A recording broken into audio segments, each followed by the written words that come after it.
ఏ విషయంలో నువ్వు పడిపోయావు, ఏ విషయంలో జారిపోయావు? ఒకసారి నీ మనసులోకి తొంగి చూడు. దేవునితో అనుభూతి ఎలా ఉంటుంది? దేవునితో సమయాన్ని ఎలా గడుపుతున్నావు?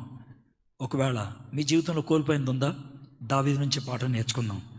దేవుడు ఇప్పుడు ఈ మాటలు మీకు వినిపిస్తున్న దాంట్లో ఒకటే ఒక ఉద్దేశం, నాకు నువ్వు కావాలి, ఇంకేమొద్దు, నాకు నువ్వు కావాలి. ఐ వాంట్ యూ, నువ్వు కావాలి.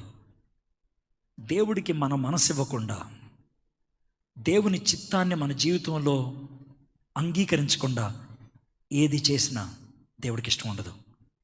నీ హృదయం బండబారిపోయిందేమో, దావీదులాగా 70,000 మంది చచ్చిపోయేదాకా నీ కళ్ళు తెరుచుకోయేమో, 2 చావులు చూడకుండా బుద్ధి రాదేమో, ఒక వ్యక్తి చావు చూడకుండా నువ్వు గ్రహించలేని పరిస్థితిలోకి వచ్చావేమో.